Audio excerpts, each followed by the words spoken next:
difficult to write too long. Yes, here our judicial officers have that much of social commitment. But if we provide them this facility, Yes, naturally they can use this manpower and this thing in coming to better conclusion. And I don't say they are not, they are fully competent, they are very hardworking, but it does not mean if they are hardworking, then we should take work to that extent also. Yes, thank you. Regarding delay on the part of the government, I may explain that in High Court and Supreme Court, when government is respondent, the other party, the petitioner is filing the case against state government or the central government and impleading such and such Union of India through Secretary, Ministry of Information and Broadcasting. The matter may be relating to appointment of some clerk working in Trivandrum, but the notice is going to the Secretary to Government of India. It takes time to reach. Then Secretary mark, sometimes from the petition itself we will not come to know, the Secretary or the Secretariat will not come to know that which it Yes. pertains to which case. Then reply, it will go to the concerned department. Then they will write to the Law Ministry for appointment of a government council. So you are saying that the whole process takes some time. Time. So in reaching the notice, reaching to the concerned office, take time. Then appointment of council, then filing of the reply, it takes time. Yes, sir. സമീപകാലത്ത് വളരെ ചർച്ചാ വിഷയമായ മറ്റൊരു കാര്യത്തിലേക്ക് കടക്കുകയാണ്. മറ്റാരിൽ നിന്നുമല്ല, ബഹുമാന്യനായ ആരാധ്യനായ ഇന്ത്യയിലെ supreme കോടതി ചീഫ് ജസ്റ്റിസ് തന്നെ അഭിഭാഷകരുടെ ശില്പശാലയിൽ പങ്കെടുത്തുകൊണ്ട് സംസാരിച്ച വേളയിൽ പറയുകയുണ്ടായി, ഇന്ത്യയിലെ ജുഡീഷ്യറിയിലെ 80% ആളുകൾ സത്യസന്ധരാണ് എന്ന്. അതിനർത്ഥം മറ്റൊരു 20% ആളുകൾ അത്ര സത്യസന്ധരല്ല എന്നതാണ്. എന്തായാലും ജുഡീഷ്യറിയെ സംബന്ധിച്ച് പൊതുജനങ്ങൾക്കുള്ള മെച്ചപ്പെട്ട ധാരണയും അതുപോലെ തന്നെ പോരായ്മകളും പരാതികളും ഒക്കെ നിലവിലിരിക്കുമ്പോൾ ഈ ഒരു പക്ഷേ ഒരു കുറ്റസമ്മതം അല്ലെങ്കിൽ ഇത്തരത്തിലുള്ളൊരു പ്രസ്താവന, ഇതിനെ സംബന്ധിച്ച് ഈ ബാർ കൗൺസിലിലെ പ്രധാനപ്പെട്ട ഭാരവാഹികളിൽ നിന്ന് അറിയുന്നതിന് നിങ്ങൾക്ക് എല്ലാവർക്കും താല്പര്യമുണ്ടാകും. അതുകൊണ്ട് ആ കാര്യത്തിലേക്ക് കടക്കുകയാണ്. So സുബ്ബറാവുജി, we would like to know your comment and your opinion regarding the statement made by our Honorable Chief Justice of the Supreme Court of India that 80% of our judicial officers are honest in their job. And it means, on the other side, it means that 20% of the judicial officers are not honest or, to be frank, corrupt. Mr. Sampath, the issue of judicial accountability has been engaging the attention of the profession. There is no doubt about it. We can no longer shut from the realities. We have to face the facts as they are. Second thing is, this issue is also shoved under the carpet for too long. Therefore, it's time that we have a realistic appraisal of the entire situation. There is corruption, you can't ignore it. And therefore, you see, merely because of corruption, you see, and we should not talk about it because there is fear of contempt of court and things like that. It's not at all proper. After all, it's one wing of the government. When the executive is accountable, when elected representatives are accountable to the people and they come back after 5 years, why is it that judiciary is not accountable? All that you have is impeachment procedure, and that has not really yielded any result. Therefore, this is one institution which people expect to be incorruptible, because they are seeking justice. They knock on the door to get justice, and if justice is tainted with corruption, the very faith in democracy will be lost, and the entire edifice of democracy will crumble.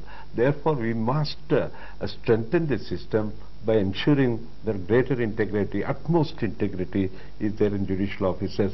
And the Chief Justice is right, because you have to articulate the people, the feelings of the people, and you can't say everything is all right. If the head of the judiciary says everything is all right, people will get a wrong signal, and people will also lose faith in the statements made by anybody, because that is why I personally feel that what the Chief Justice of India has done is the right thing, and this certainly send a signal and a message to the judiciary to see that the black sheep are weeded out and the highest standard of probity and integrity is maintained in the system, so that people have faith in this greatest institution which has been the bulwark of Indian democracy.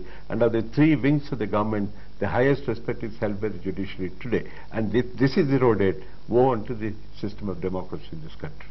Sir, Tiwari ji sahab, what is your comment or your opinion regarding this? I quite concur with our chairman. At least we should not think of living away from the reality. The reality is that corruption has crept in, and the problem particularly because the expectations of people is much from judiciary, because this is Deo Mandir and that is the concept. This is Bhagwan ka sthan hai, Deo Mandir hai. This is the belief of the people, poor people here of the country, literate or illiterate, but they believe that they will get justice from this man. And if that place is corrupt, if the God is corrupt, then the problem becomes very unbearable, and the belief and faith of the people may shatter, not only from the judiciary, from the system, the democracy, and it will be a black day for our country in case the people will leave faith.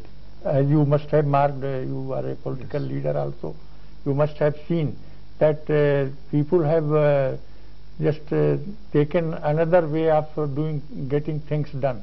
They are tackling the mafias, they are tackling the people and requesting them who want payment or otherwise. They help the person. Supposing a person is living in a house and it is, if he files a suit for eviction, it is likely to take time, as you say, about delay. Delay is there because the system is based on delay. So many things are there.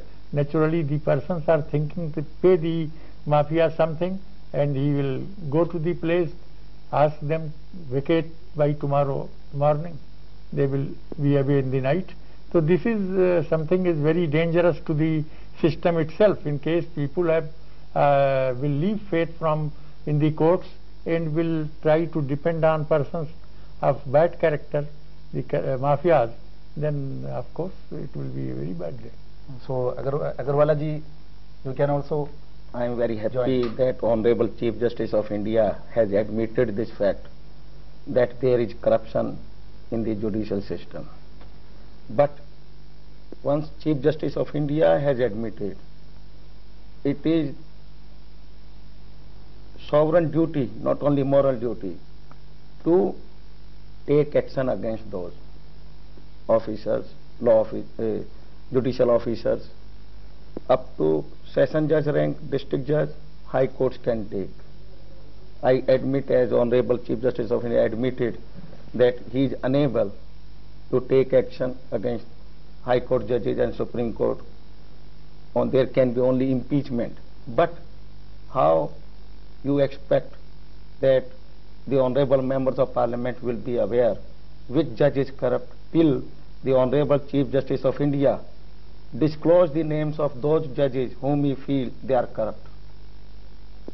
Let the Honorable Chief Justice of India disclose those names or refer their matter to Parliament, so that honorable members of Parliament of this country can initiate. Just saying that 80% are corrupt means 20% are 80% are honest, and it means 20% are dishonest or corrupt. It is the moral duty and sovereign duty to disclose their names and their on what basis the Honorable Chief Justice of India has come to this conclusion. That should be sent to Indian Parliament so that our members of Parliament can take action, so that people of this great country can have faith in the judicial system. Otherwise, when admission by the Honorable Chief Justice of India about the corruption, we will be losing, general public will be losing the faith in the judicial system, and we, the lawyers, will be most affected. Mr.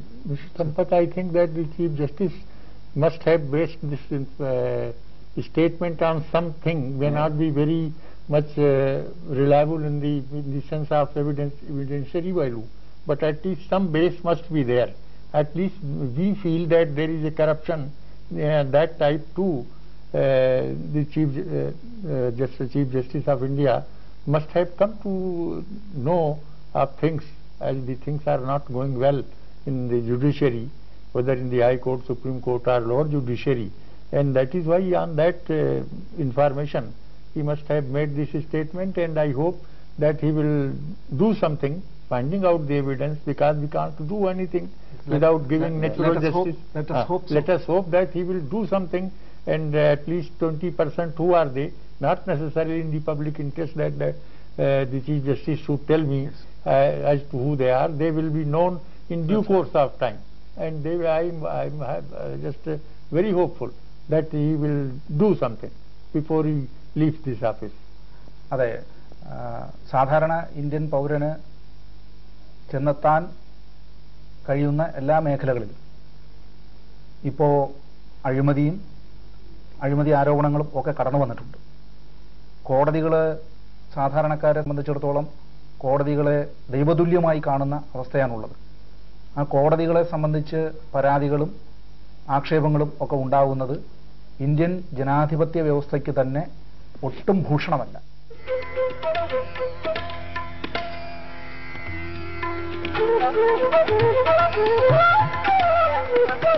Thank you.